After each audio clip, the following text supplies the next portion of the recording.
So we have two new snapshots for Minecraft 26.3, Snapshot 4 and Snapshot 5 that I have not talked about in a video, but they can all be adequately summed up by the cushion nerf, supposedly, that I want to dedicate some time to. You've probably already seen videos of people talking about the F3 change. You can see my F3 scale is really small, and that's because you can customize it, but I want to take the opportunity today just to talk about the cushions. The Minecraft offices are still on vacation, so snapshots are a little bit slower. I expect this to pick up in a couple of weeks. At least they fixed the hay bale thing before leaving the office. Now the hay bale is more symmetrical.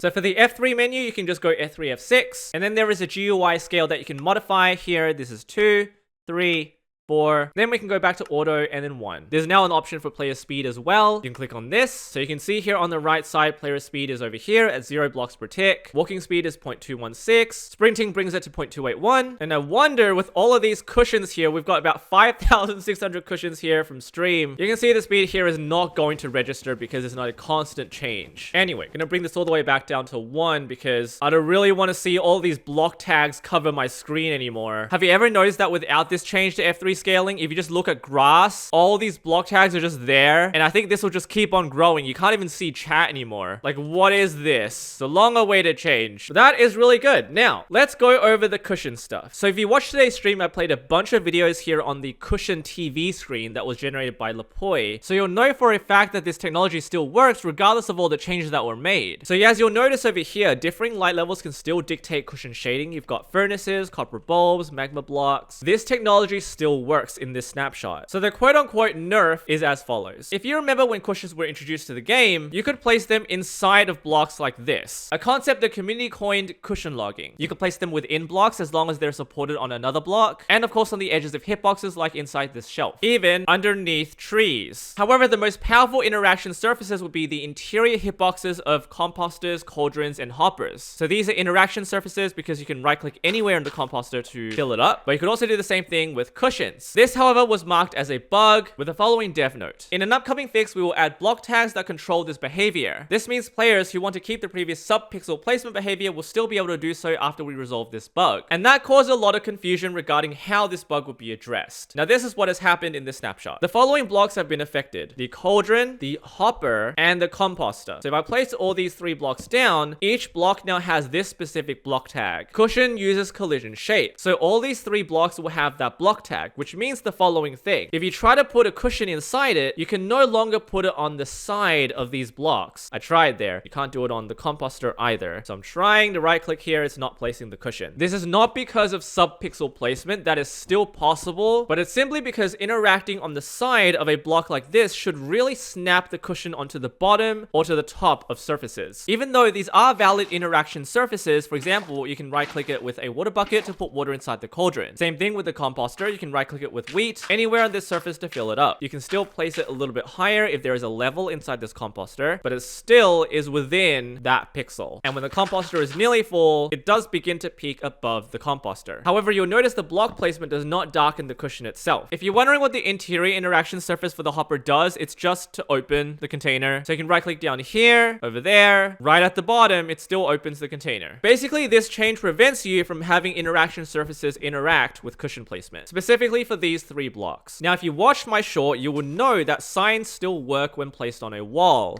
So if I do this and place a cushion on that, it is still a sub-pixel placement of the cushion. It's a little less than half. And now this works because the hitbox of the sign is a little bit above this pixel right here. So then if I break this and place a redstone lamp, that becomes your darkened pixel. And this tech still works. However, because this is all functioning through a block tag, you can modify it through a data pack to have that behavior come back. Within your data pack, go to Minecraft, tags, block, cushion uses collision shape. This is the new block tag that they added. Currently, this is what it would look like. You have the tag for all cauldrons, so water and lava cauldrons, and powder snow. You have the hopper and the composter. You want to delete all of these, and then add a very simple argument for replace, and then true. This will basically force this file to replace the current one run by Minecraft itself. Let's go back to the game. You can /reload, and then the moment you mouse over, notice that block tag no longer exists. So now if you right click with the cushion, you can place it anywhere anywhere you like again inside the cauldron. So I think this is the best of both worlds. If you really want to do this, I don't really know if anyone truly wants to do this other than the fact that they want to have TV screens play with cushions. They can do so by simply modifying that. I'm going to show you this little trick as well, which I found really interesting. They added a data component for cushion color. You can give like a pink cushion, a red cushion color component. So if you do this and you place this down, it becomes red. Just a thing to keep in mind, never to overlook the power of data components. And finally, moving on to snapshot 5, there really isn't anything to talk about apart from some shader changes to syntax that you should read up on, but I should point out, do not push a cauldron with water with a piston, because this will happen.